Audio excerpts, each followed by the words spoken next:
En la Reina Valera ustedes están leyendo el texto griego donde dice: ¿habéis entendido todas estas cosas? Y le responden: sí, Señor. En la Nueva Versión Internacional es sí a secas. Vamos a ver otro texto. Mateo capítulo 19 y versículos 16 y 17. Mateo 19 y versículos 16 y 17. En la Reina Valera dice lo siguiente: entonces vino uno y le dijo: Maestro bueno, ¿qué bien haré para tener la vida eterna? Él le dijo: ¿por qué me llamas bueno? Ninguno hay bueno sino uno, Dios. Mas si quieres entrar en la vida, guarda los mandamientos. La respuesta de Jesús es importante porque efectivamente plantea al joven rico quién es. Si tú me llamas bueno, deberías darte cuenta de que solo hay uno bueno, que es Dios. Y uno capta perfectamente lo que Jesús le está dando a entender al joven rico. ¿Cómo traduce ahí?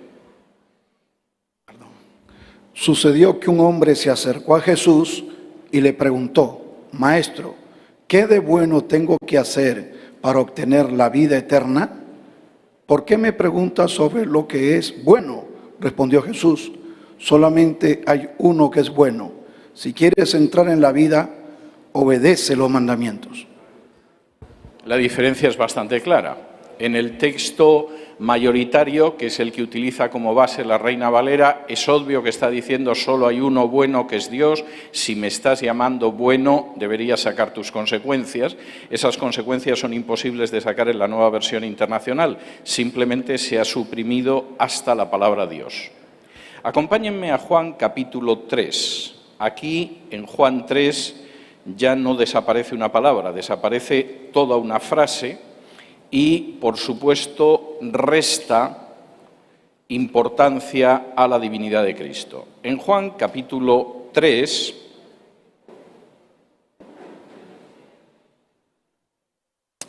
Juan 3 y versículo 13 dice así. Juan 3:13, Jesús está hablando con Nicodemo y le dice: nadie subió al cielo sino el que descendió del cielo, el Hijo del Hombre que está en el cielo. Es una afirmación de la omnipresencia del Hijo del Hombre. Y el Hijo del Hombre es omnipresente porque es Dios y solo Dios es omnipresente. Solo Dios puede estar en aquellos momentos delante de él y al mismo tiempo decir que el Hijo del Hombre está en el cielo. ¿Cómo traduce la Nueva Versión Internacional? Nadie ha subido jamás al cielo, sino el que descendió del cielo, el Hijo del Hombre. Que no está en el cielo en la Nueva Versión Internacional. Hay toda una frase que ha desaparecido, de nuevo frase que tiene que ver con la divinidad de Cristo. Vamos a ir a otro pasaje en Hechos capítulo 8. Y aquí todavía la mutilación del texto de la Nueva Versión Internacional es mayor. Hechos capítulo 8, versículos 36 y 37.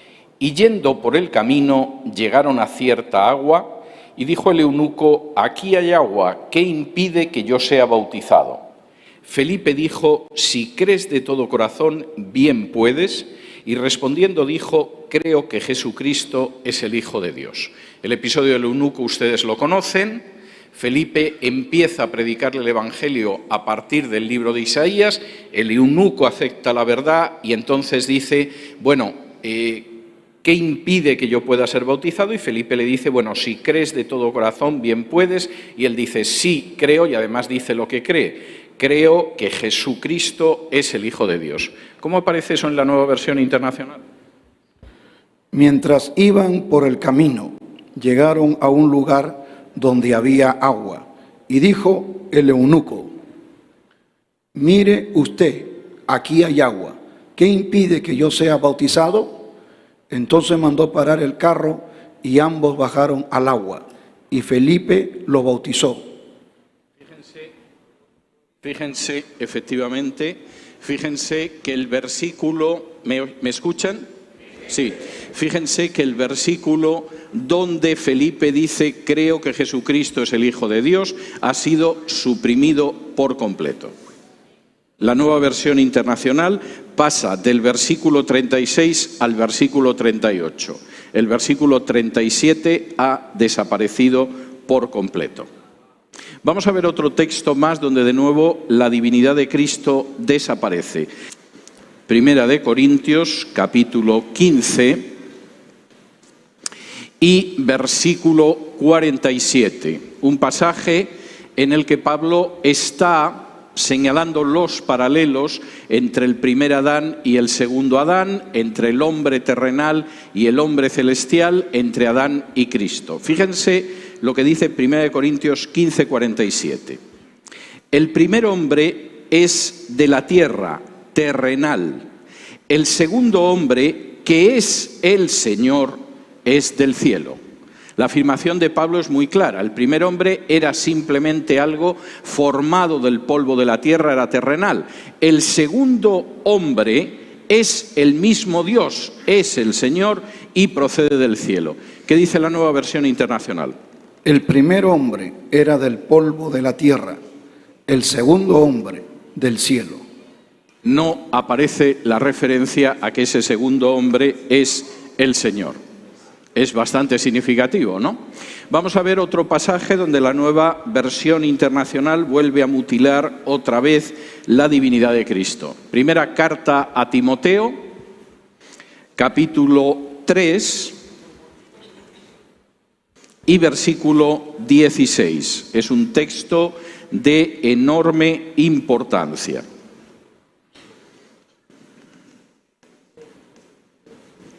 En 1 Timoteo, capítulo 3 y versículo 16, dice así, leo de la Reina Valera: e indiscutiblemente grande es el misterio de la piedad. Dios fue manifestado en carne, justificado en el Espíritu, visto de los ángeles, predicado a los gentiles, creído en el mundo, recibido arriba en gloria. El gran misterio de la piedad es el hecho de que fue el propio Dios el que fue manifestado en carne. El gran plan de Dios, que es lo que significa la palabra misterio, que además es un plan poderoso de piedad que se ha cumplido en la historia y que Pablo dice de manera clara que es indiscutiblemente grande, es el hecho de que el propio Dios se manifestó en carne. Es un texto enormemente relevante. ¿Cómo lo traduce la Nueva Versión Internacional? No hay duda de que es grande el misterio de nuestra fe. Él se manifestó como hombre, fue vindicado por el Espíritu. Está bien. No es lo mismo decir que Dios fue manifestado en carne que decir que Él se manifestó como hombre. Hay una grandísima diferencia. Y pasa de exponer de manera clara lo que es el centro de la fe cristiana a dejarlo en algo totalmente aguado y adulterado. No es lo mismo decir que Dios se manifestó en carne que Él se manifestó en carne. Vamos a ver otro pasaje más en este sentido. Primera carta de Juan,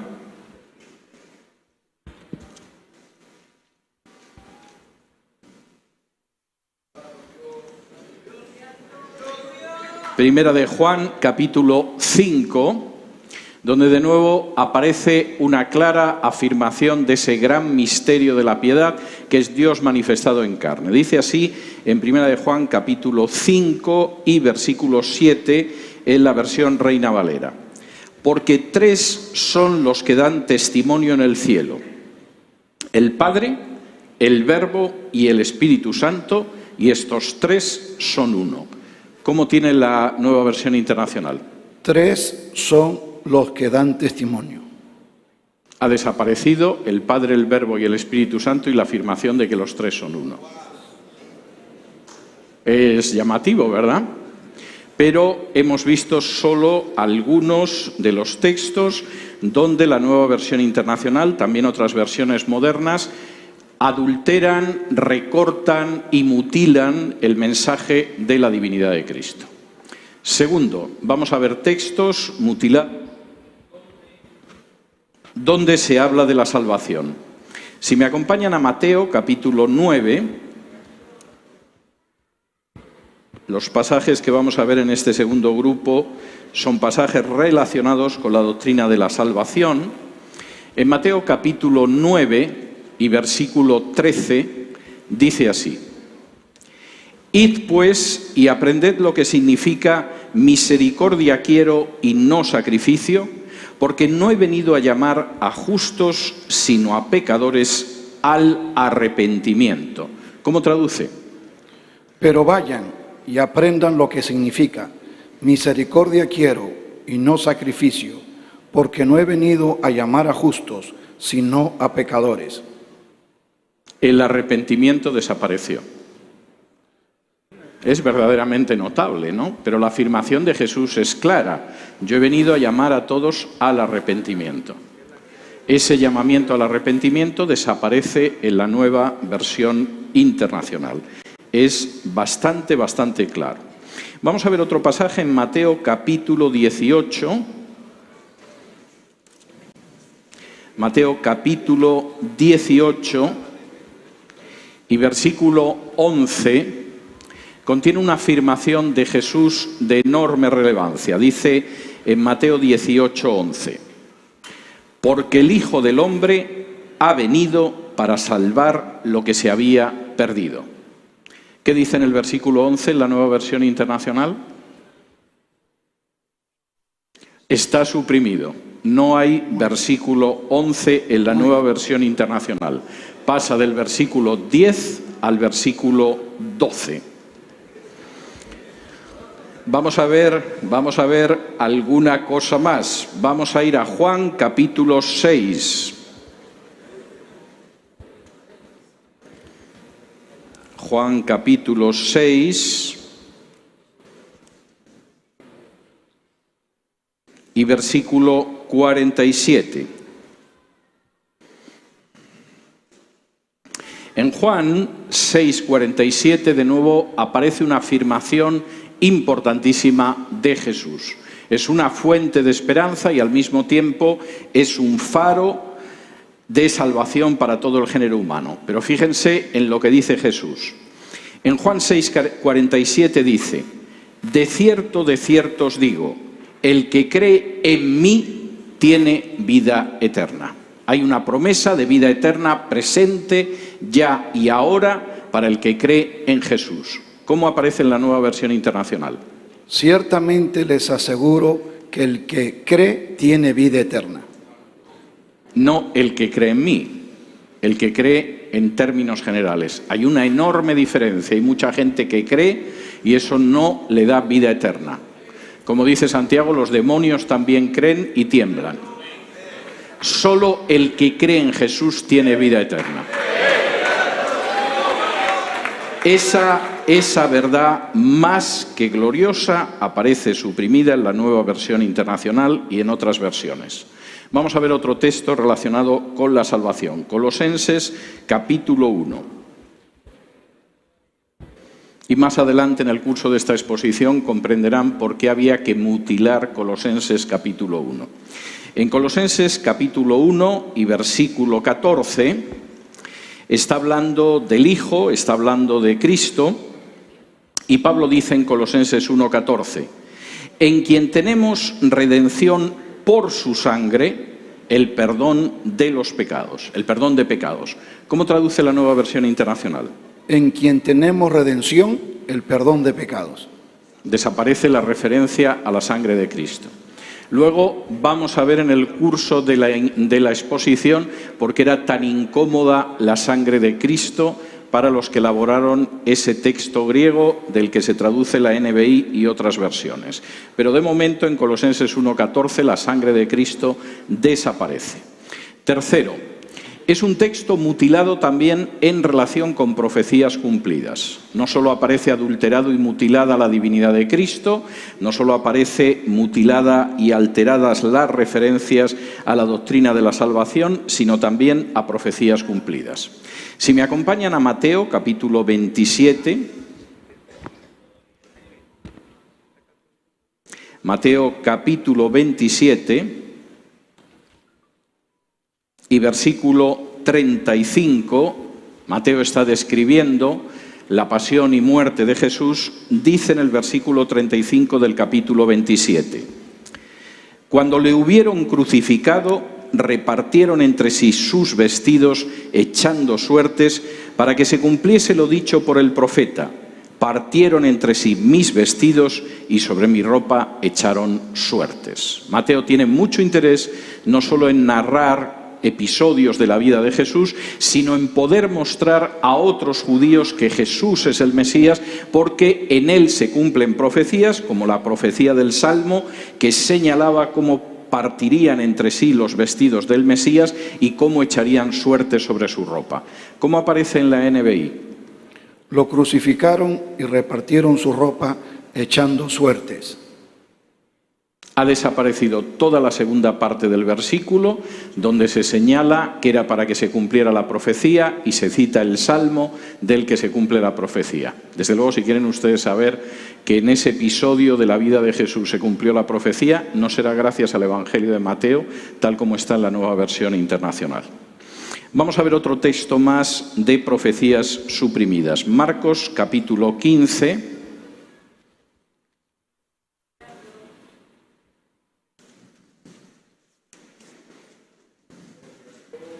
Marcos 15 y versículo 28, donde Marcos menciona el cumplimiento de una de las muchas profecías que se contienen en el cuarto canto del siervo del capítulo 53 de Isaías. Dice en Marcos 15, 28, y se cumplió la escritura que dice, y fue contado con los inicuos. ¿Cómo aparece en la Nueva Versión Internacional? No aparece. No aparece. Pasa directamente del versículo 27 al 29. Se ha suprimido la referencia al cumplimiento de la profecía. De manera que no está, pero realmente nada mal.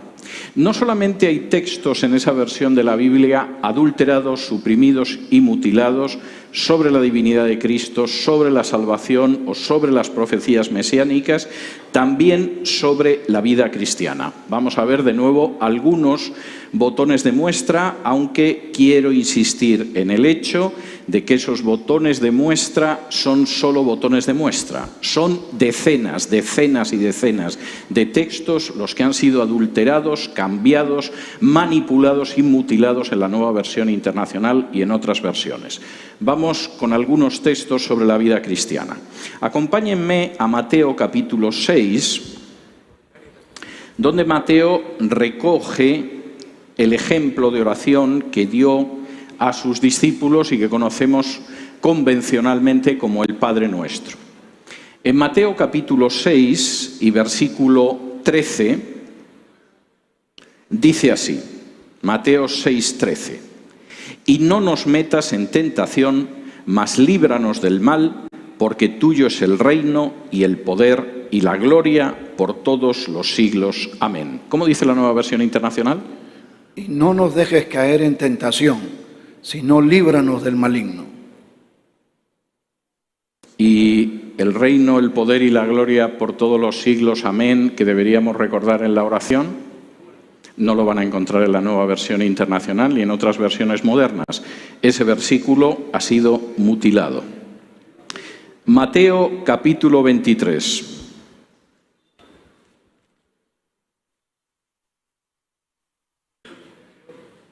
Texto enormemente interesante del último discurso de la vida de Jesús, que va del Mateo 23 a Mateo 25. Dice así en Mateo 23, 14. Ay de vosotros, escribas y fariseos, hipócritas, porque devoráis las casas de las viudas y como pretexto hacéis largas oraciones, por esto recibiréis mayor condenación. La advertencia de Jesús es tremenda. Escribas y fariseos, sois una banda de comediantes, que es como habría que traducir la palabra hipócrita. Sois simplemente unos actores. Devoráis las casas de las viudas, Hacéis largas oraciones para justificar que os estáis quedando con los escasísimos haberes de las viudas y que no os quepa la menor duda de que por eso tendréis una mayor condenación. Mateo 23, 14. ¿Cómo aparece ahí? No aparece. El versículo 14 ha sido totalmente suprimido. Supongo que debe ser una Biblia maravillosa para pastores codiciosos que no tienen temor de Dios y que quieren saquear viudas, porque evidentemente la enseñanza ha sido suprimida. Mateo 23, en la Nueva Versión Internacional, pasa del versículo 13 al 15 y ha suprimido el versículo 14. Mateo 17, 21.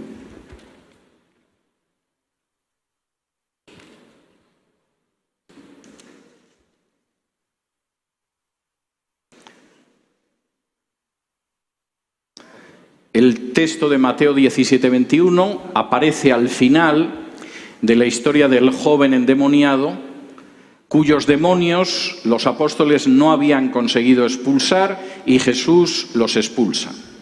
Y cuando los apóstoles le dicen, ¿por qué nosotros no hemos podido y tú sí has podido?, Jesús les dice en el versículo 21 de Mateo 17, este género no sale sino con oración y ayuno. Hay un género de demonios que no basta con intentar expulsarlo en el nombre de Jesús, exige también oración y ayuno. ¿Qué dice la Nueva Versión Internacional? No aparece. El versículo 21 ha desaparecido. Mateo pasa del versículo 20 al versículo 22 y no intenten ustedes entender si alguna vez se encuentran con un demonio así, cómo no les funcionan las cosas, sobre todo si tienen la Nueva Versión Internacional, porque no encontrarán que hay un género de demonios que exige ayuno y oración. Es un tipo de demonios especialmente fuerte. No se van a enterar con esa versión internacional. Marcos capítulo 10.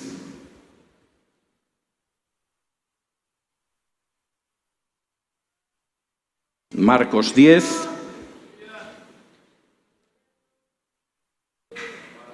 versículo 24. A veces pienso que es una versión para codiciosos, van a ver por qué. En Marcos 10, 24 dice así: los discípulos se asombraron de sus palabras, pero Jesús respondiendo volvió a decirles: hijos, cuán difícil le es entrar en el reino de Dios a los que confían en las riquezas. No os engañéis. Aquellos que han colocado su confianza, su fe, su corazón en las riquezas, tienen muy difícil entrar en el reino de Dios. Y tenéis que tenerlo en cuenta, porque no se puede servir a dos señores. Y no puede servir a Dios y a las riquezas al mismo tiempo. Y Jesús dice: hijos, tenedlo en cuenta, es muy difícil. No es que sea imposible, pero es muy difícil que aquellos que confían en las riquezas entren en el reino de Dios. Marcos 10, 24. ¿Cómo traduce la NBI? Los discípulos se asombraron de sus palabras.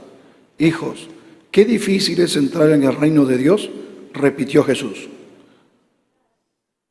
¿A quiénes les es difícil? Bueno, los que tienen una Biblia sin mutilar saben que es difícil a aquellos que confían en las riquezas. Los que tienen una Biblia mutilada se quedan con la idea de que debe ser algo muy difícil de todas las maneras. Es una Biblia mutilada, mutila textos que no son inocentes, mutila textos que son importantes y por lo tanto es una versión de la Biblia que no es fiel a la palabra de Dios, que ha adulterado la palabra de Dios. ¿Por qué? ¿Por qué se ha producido esa situación? Porque han tenido ustedes que asistir, me imagino que con bastante malestar y bastante desazón, a contemplar cómo hay una versión de la Biblia que circula bastante ampliamente, que ha falseado el texto de la palabra de Dios. Fundamentalmente porque la Nueva Versión Internacional, como otras versiones, se basa en el Nuevo Testamento griego, en la edición del Nuevo Testamento griego de Westcott y Hort, Quizá cuando se la quieran vender les van a decir que son nuevos manuscritos que se han descubierto, que hay más manuscritos. Eso es pura palabrería y es mentira. Se basa en la traducción del texto de Nestlé, de griego, es el que sigue publicando las sociedades bíblicas, solo que el texto de Nestlé en sus primeras ediciones era un texto que era honrado a la hora de decir cómo habían construido el texto del Nuevo Testamento. Esta es una edición de 1914, tiene más de un siglo, del texto de Nestlé, que es el que se utiliza para traducir versiones como la Nueva Versión Internacional. Y en la advertencia inicial, Nestlé dice que fundamentalmente él ha utilizado para este texto griego el texto de Tischendorf, que es el manuscrito sinaítico del que voy a hablar ahora, el Westcott y Hort y el Weiss. No intentó engañar ni mucho menos a sus lectores. No les dijo, no, es que hemos descubierto nuevos manuscritos y eso nos ha permitido mutilar la Biblia, etc. No. En la advertencia inicial, Nestlé dice, yo he utilizado fundamentalmente 3 fuentes para mi Nuevo Testamento griego, aunque no pensaba yo que iba a tener tanto éxito a principios del siglo XX. Y esas 3 fuentes son el Tischendorf, que es el manuscrito sinaítico, el Westcott y Hort y el Weiss. Y voy a dedicar la segunda parte de esta exposición a mostrar qué es eso. Fundamentalmente, el texto de Westcott y Hort se sostiene sobre 2 manuscritos corruptos. Y denominamos manuscritos corruptos a aquellos manuscritos que se han traducido mal y que, por supuesto, son textos corrompidos. ¿Me puede devolver el Nuevo Testamento y ya no le necesito más? Me lo puede devolver y muchísimas gracias. Muchas gracias por su colaboración.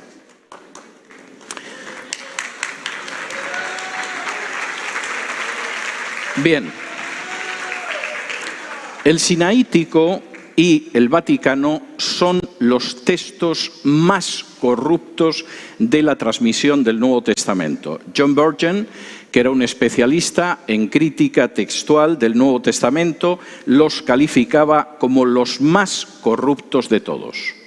Los textos en los que nos ha llegado el Nuevo Testamento a veces son de mejor o peor calidad, a veces es una copia buena, a veces no lo es tanto, pero el sinaítico y el vaticano, que son la base de Westcott y Hort y que son la base de Nestlé, son los más corruptos de todos.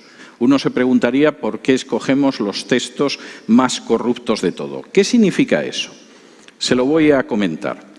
El manuscrito vaticano, por ejemplo, omite la primera carta a Timoteo completa. La segunda carta a Timoteo completa, toda la carta de Tito, casi todo el Génesis, extensas porciones de Samuel, de Reyes, de Nehemías, los últimos 12 versículos del Evangelio de Marcos, la oración de Jesús en la cruz pidiendo el perdón de sus enemigos, la agonía de Jesús en Getsemaní, los últimos 4 capítulos y medio de la carta a los Hebreos, 33 de los Salmos y un largo etcétera. Si esto es un manuscrito fiable, ustedes me dirán lo que es uno que no lo sea.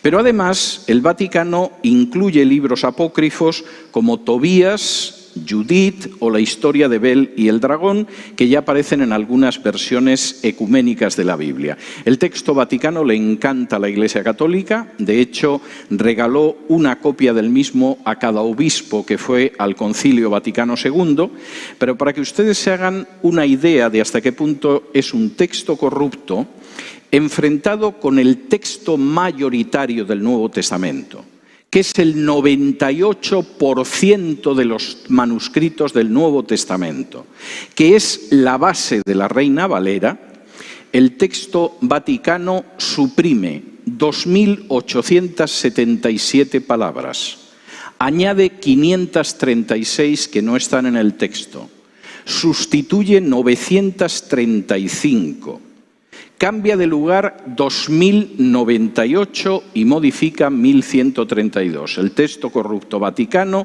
tiene 7.578 divergencias sobre el texto mayoritario del Nuevo Testamento, que es el del 98% de los manuscritos que nos han llegado del Nuevo Testamento. Cualquiera creería que eso es fiable. ¿Qué pasa con el sinaítico? Bueno, el sinaítico es peor. Tiene modificaciones de no menos de 10 escribas diferentes a lo largo de un periodo de 700 años. Imagínense cómo es un texto en el cual a lo largo de 700 años han ido metiendo la mano distintos escribas y desde luego no menos de 10. Tischendorf, citado por Nestlé como otra de sus bases, junto con Westcott y Hort, reconocía que el texto, el manuscrito sinaítico, tenía no menos de 14.800 alteraciones del texto. No solo eso, en relación con el texto mayoritario, el de la Reina Valera, las diferencias llegan a cerca de 9.000. Prácticamente hay una diferencia por versículo del Nuevo Testamento. En el caso solo de los Evangelios, omite unas 4.000 palabras, añade otras 1.000 que no están y cambia de lugar y altera otras 3.000.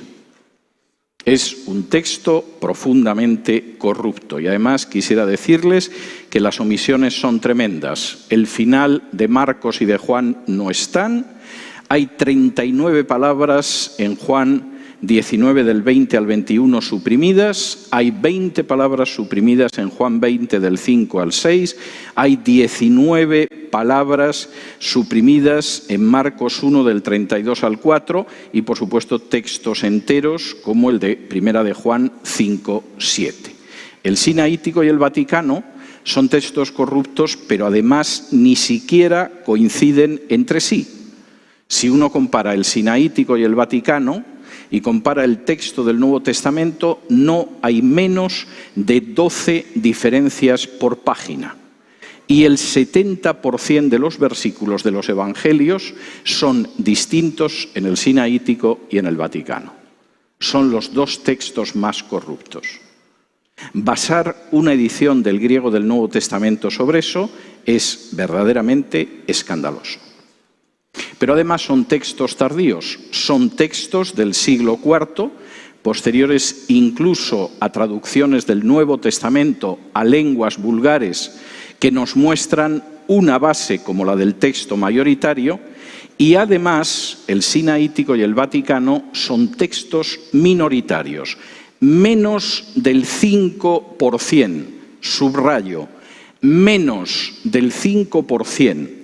De los 5.309 manuscritos que contienen total o parcialmente el Nuevo Testamento, coinciden, aunque sea en parte, con el Sinaítico o el Vaticano. Son basura escrita. Y esa es la base del texto griego de las sociedades bíblicas y de traducciones modernas como la Nueva Versión Internacional.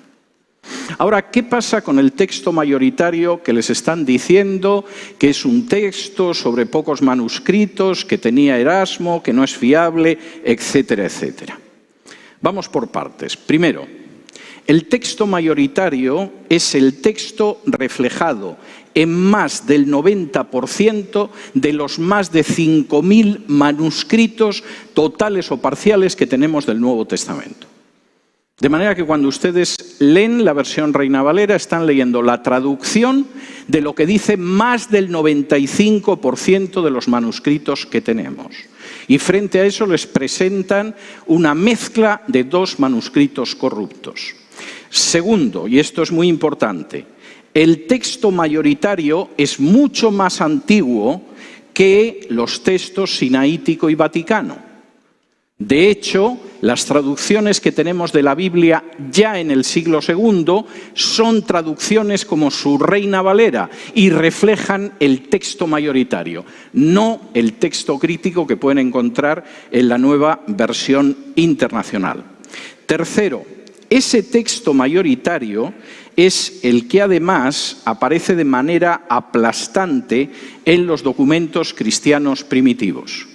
Si ustedes van a 1 de Timoteo 3:16, tal y como aparece en los padres de la Iglesia o en los leccionarios, dice Dios fue manifestado en carne. En ningún sitio dice Él fue manifestado en carne, por ejemplo. Es decir, estaban reflejando ese texto. Pregunta, ¿y cómo hemos llegado a esta situación?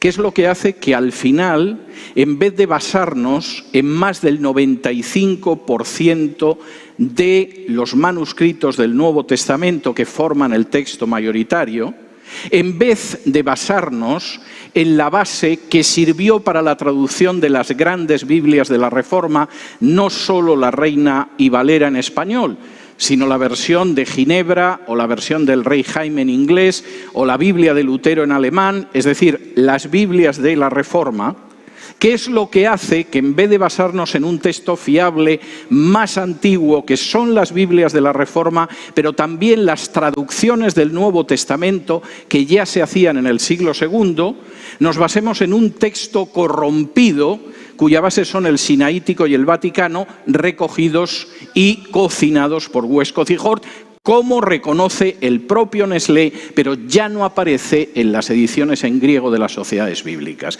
¿Cómo hemos llegado ahí? ¿Se volvieron todos locos en algún momento?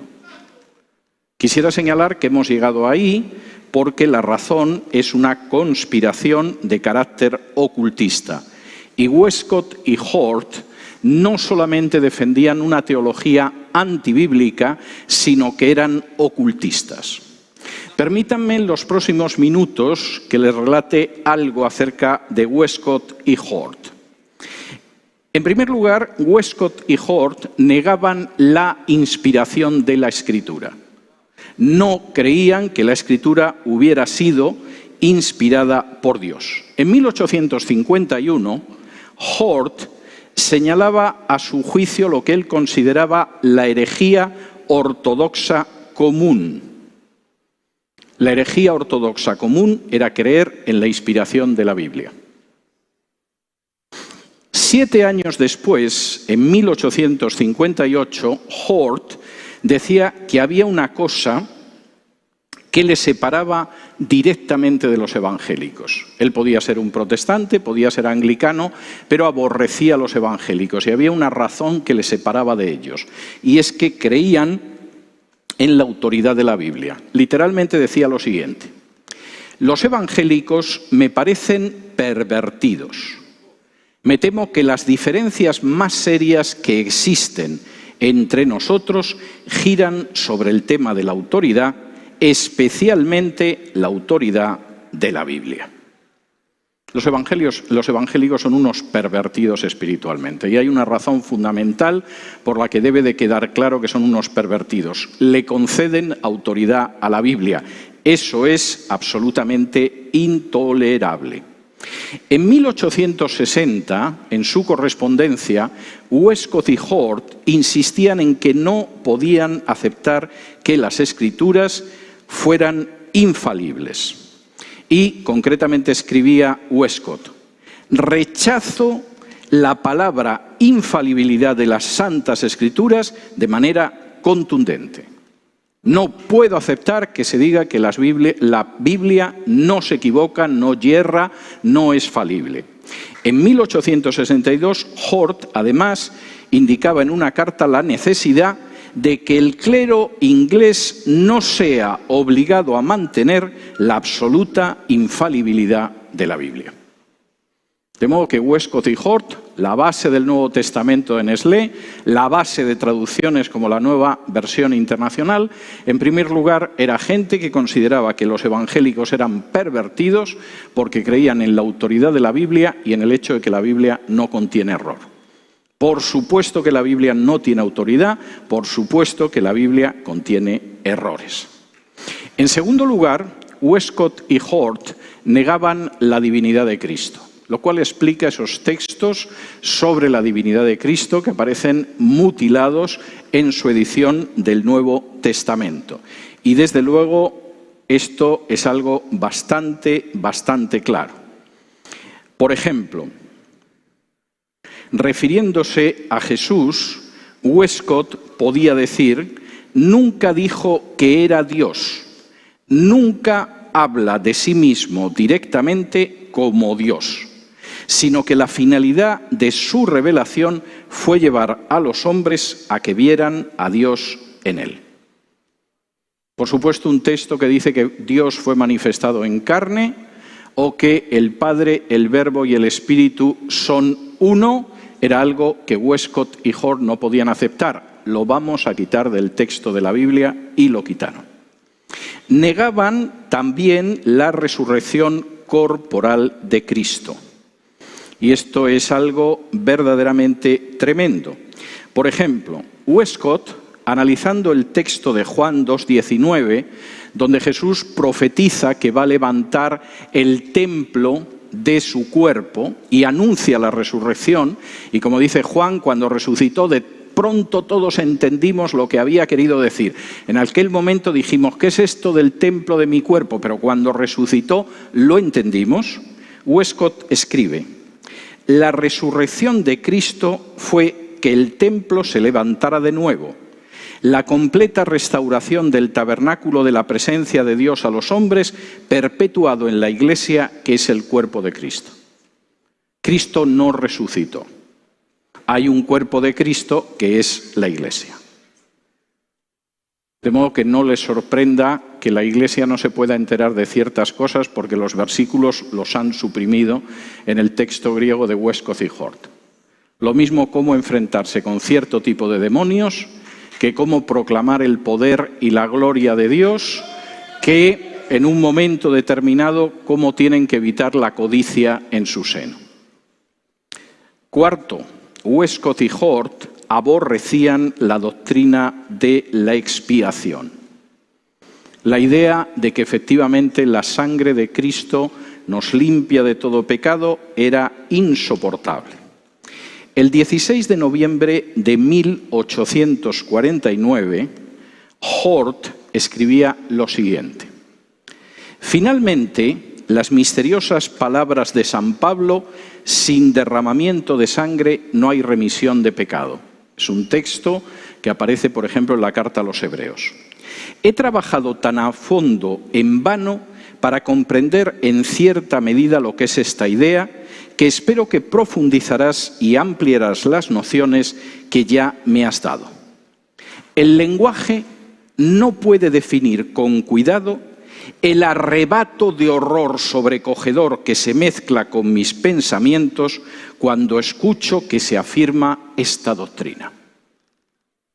Ahora, ¿qué clase de cristiano es el cristiano que escucha la doctrina de que no podemos salvarnos por nosotros mismos, de que sin derramamiento de sangre no hay remisión de pecados, de que Cristo derramó su sangre por nosotros para que haya remisión de pecados y en vez de saltar de gozo siente un horror sobrecogedor? Esa persona no es cristiana. Esa persona es un enemigo directo del mensaje de salvación. Y esa persona, por cierto, es la base de este Nuevo Testamento griego sobre el que se basa la Nueva Versión Internacional y otras versiones modernas. Es terrible. El lenguaje no puede definir con cuidado el arrebato de horror sobrecogedor que se mezcla con mis pensamientos cuando escucho esto. Yo no he sentido nunca un horror sobrecogedor al escuchar que Dios se encarnó y en la cruz derramó su sangre por mí. Todo lo contrario. He sentido paz, he sentido alivio, he sentido gozo, he sentido gratitud, pero jamás he sentido horror sobrecogedor. Es más, se me ocurre seres que pudieron sentir un horror sobrecogedor ante la sangre derramada de Cristo: el diablo y sus legiones. Esta es la gente que elaboró la base del texto del Nuevo Testamento en griego, del que sale la Nueva Versión Internacional.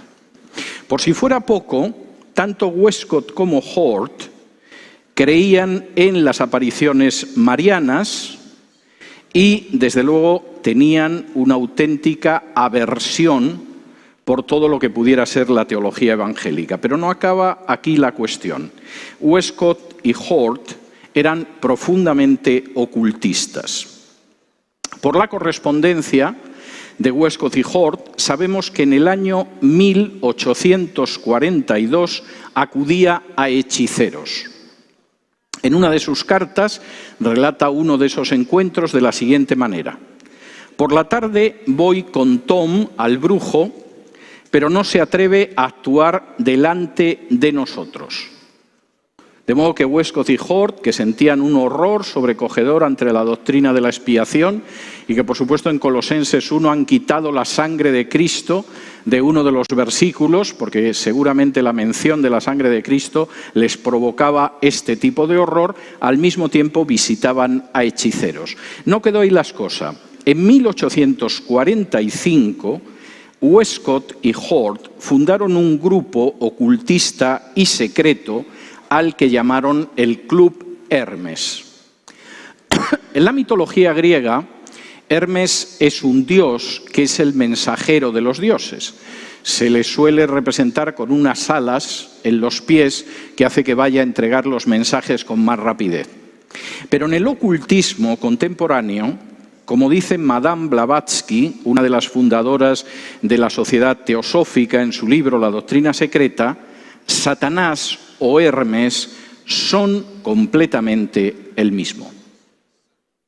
Y Westcott y Hort, autores de un texto del Nuevo Testamento del que nace la Nueva Versión Internacional, decidieron crear un club ocultista que se llamaba el Club Hermes. En 1851, Westcott y Hort dieron un paso más allá en su carrera a favor del ocultismo y fundaron un grupo que se llamaba The Ghostly Guild, la traducción sería el gremio fantasmal, que se dedicaba, cito textualmente, a la investigación de los fantasmas y de todas las apariciones y efectos sobrenaturales, estando dispuestos a creer que tales cosas realmente existen. En la misma carta en que Hort le cuenta a Westcott a qué se dedica el gremio fantasmal, le dice que el Textus Receptus del Nuevo Testamento, la base de la Reina Valera, es un texto miserable y que quiere acabar con él. No deja de ser significativo en la misma carta en la que le cuenta cómo se van a dedicar a contactar espíritus. Es verdaderamente para pensarlo. ¿Y cómo contaría su hijo en aquel año de 1851 en que Westcott, ocultista entusiasta, decía que había que acabar con el Textus Receptus, fue ordenado ministro de la Iglesia anglicana? En paralelo, en junio de ese año, al mismo tiempo que se convertía en pastor de la Iglesia anglicana, según cuenta su hijo, se afilió a un grupo que se llamaba Los Apóstoles y que era un grupo de carácter ocultista. ¿Y cambió algo Westcott o Hort después de que Westcott se convirtió en pastor anglicano? Pues no. En 1852, mientras repartía junto con Hort literatura del gremio fantasmal, aparece en una de sus cartas cómo desea acabar con el texto mayoritario del Nuevo Testamento. Claro, es el texto del verdadero Nuevo Testamento. Cómo había que cambiar las Biblias que se basaban en ello.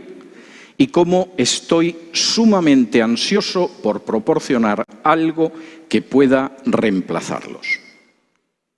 Y, de manera bastante inteligente, consiguieron entrar en el Comité de las Sociedades Bíblicas para que efectivamente desapareciera el texto griego original en el que se basan las traducciones de la Biblia y que recogen más del 95% de los manuscritos y fuera sustituido por este texto corrupto, mutilado y adulterado, base, entre otras versiones, de la Nueva Versión Internacional.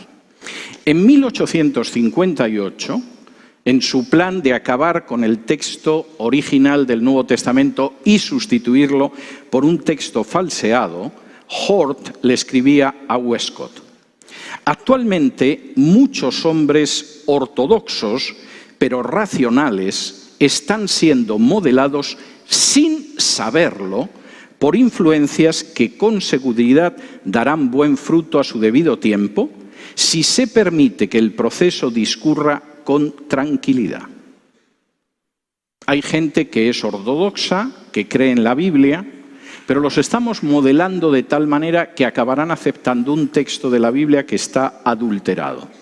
Si actuamos con tranquilidad, si no forzamos las cosas, si nadie lo descubre, si nadie habla, realmente lo vamos a conseguir.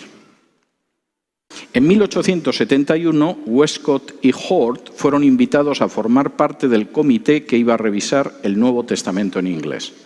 De modo que funcionaban muy bien. Al año siguiente dieron un paso más en el ocultismo y fundaron el Club Eranus, todavía más dedicado a avanzar en el mundo del ocultismo.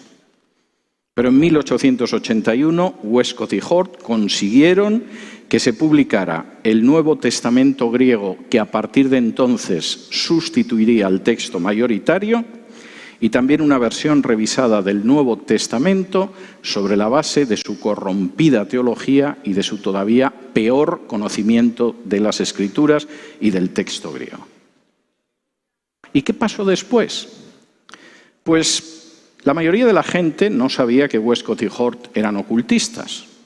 De hecho, se ha sabido cuando el hijo publicó la correspondencia entre ellos, pero todo ese tipo de vida secreta se desconocía. A Nestlé le encargaron preparar un Nuevo Testamento griego para las próximas traducciones de las sociedades bíblicas.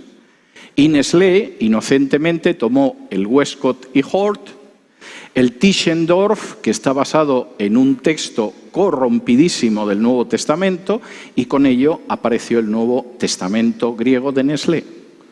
Es el que con sucesivas ediciones se utiliza hoy en día para la traducción de nuevas versiones de la Biblia, sea la Nueva Versión Internacional, sea Dios habla hoy, sea otras versiones. Y sus traductores, que a veces son gente ortodoxa, no siempre, en algunos casos niegan verdades importantísimas de las Escrituras, pero en otros casos hasta puede que sean gente ortodoxa, simplemente van lanzando al mundo versiones del Nuevo Testamento totalmente adulteradas, mutiladas, falseadas, porque no tienen ni la menor idea de dónde lo están traduciendo. Y cuando en alguna ocasión uno tiene la oportunidad de hablar con alguna de estas personas y les pregunta, ¿usted sabe realmente la base del Nuevo Testamento griego que está utilizando?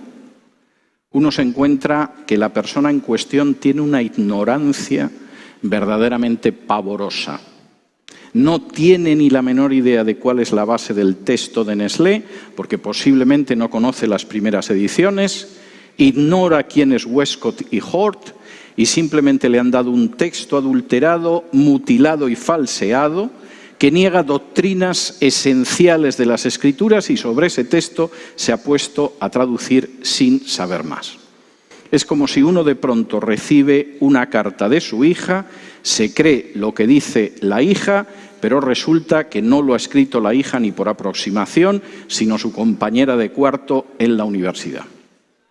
Es verdaderamente lamentable. ¿Cuál es el punto al que yo quisiera ir en esta conclusión? Y creo que quizá podemos tener 5 minutos de descanso y quizá un tiempo para preguntas, si les parece bien. ¿Cuál es el punto al que quiero ir? Primero, la palabra de Dios está protegida por Dios. No hay ningún hombre que pueda aparecer 2000 años después para decir que la palabra de Dios no es esa, sino la que a mí se me ocurre, y además el texto de la palabra de Dios es un texto en el que yo he suprimido referencias a la divinidad de Cristo, a la expiación, a la doctrina de la salvación o a la conducta de los cristianos. Eso es una blasfemia contra las promesas de Dios de preservar su palabra a lo largo de los siglos.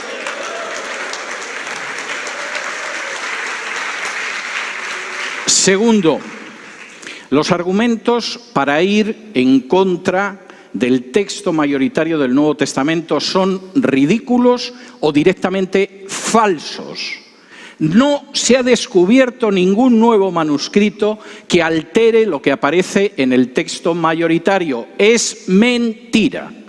Y cuando alguien hace este tipo de afirmación, demuestra o que es un ignorante y simplemente repite las falsedades que le han enseñado para vender nuevas versiones de la Biblia, o que sabe la verdad y es un embustero que no tiene ningún problema moral en mentir a otros. Pero no hay una tercera alternativa. O es un mentiroso o es un ignorante. Y en ambos casos con enorme gravedad. Pero supongamos que de pronto apareciera un nuevo manuscrito del Evangelio de Juan. Vamos a suponer que en unas excavaciones arqueológicas en Israel o en Asia Menor, ¡plaf!, aparece un jarro y dentro del jarro hay una versión del Evangelio de Juan y no es exactamente nuestro Evangelio de Juan. Por ejemplo, no contiene Juan 3:16, donde dice que Dios envió al mundo, amó al mundo y de tal manera lo amó que envió a su Hijo para que todo aquel que crea tenga vida eterna y no se pierda. Y como no aparece ese versículo, nosotros diríamos Jesús nunca dijo eso y lo que ha aparecido en millares de manuscritos a lo largo de 2000 años es falso. ¿Por qué? Porque han encontrado un manuscrito en Mesopotamia. ¿Quién sería tan estúpido como para razonar así? Tenemos más de 5.000 manuscritos totales o parciales del Nuevo Testamento. No hay una sola obra de la Antigüedad, ni de lejos, que tenga la riqueza en número y en calidad de manuscritos que tiene el Nuevo Testamento y en especial los Evangelios. Y ese Nuevo Testamento y esos Evangelios reflejan el texto mayoritario en más del 95% y no la versión de Nestlé basada en Westcott y Hort, de la que surge una versión adulterada como la nueva versión internacional. Pero es que además no solo es eso. Históricamente, las versiones de la Biblia que han cambiado la existencia de millones de seres humanos, que han transformado vidas, que han dejado de manifiesto cómo la Biblia es la palabra de Dios y no es una palabra muerta, sino una palabra viva que puede separar el alma y el espíritu. Son versiones de la Biblia no basadas en un texto corrupto del Nuevo Testamento, sino versiones basadas en el texto mayoritario del Nuevo Testamento. Creo que es un gran testimonio a lo largo de los siglos de lo que hay. De manera que, mis queridos hermanos, no se dejen engañar por la propaganda. Si les invitan a una comilona para que recomienden a sus congregaciones que utilicen una Biblia falseada, vayan o no vayan, agradezcan la invitación en cualquier caso, pero no siembren veneno impreso entre sus congregaciones. No corran el riesgo de que de pronto estén predicando un domingo y al terminar la predicación se les acerque un hermano y les diga: oiga, que en mi Biblia nueva, que se lee muy bien y está basada en los últimos manuscritos, no dice lo que usted dice. Y por supuesto no hay nada de ayuno y oración para cierta clase de demonios. Y Dios no es digno del poder, la gloria y la honra al final del Padre Nuestro. Y Dios no se manifestó en carne, se manifestó un Él, que digo yo que será Jesús, pero tampoco está muy claro por el texto o cosa parecida. Aférrense a la palabra que Dios ha conservado a lo largo de milenios, incluso en las peores persecuciones. Aférrense a una palabra donde queda claro que Dios fue manifestado en carne y ese es el gran misterio de nuestra fe. Aférrense a una palabra que les muestra en los evangelios cómo las profecías sobre el Mesías, en algunos casos escritas 10 siglos antes del nacimiento de Jesús, se cumplieron con una exactitud matemática, tal y como consignan los evangelios. Aférrense a un texto donde habla de que el que cree en mí tiene vida eterna, no solo el que cree. Un texto donde se dice que he venido a llamar a todos los pecadores al arrepentimiento, no simplemente a formar un club. Y un texto donde se nos recuerda que el mundo pasa y pasa también su deseo, pero la palabra de Dios permanece para siempre. Muchas gracias, que el Señor les bendiga.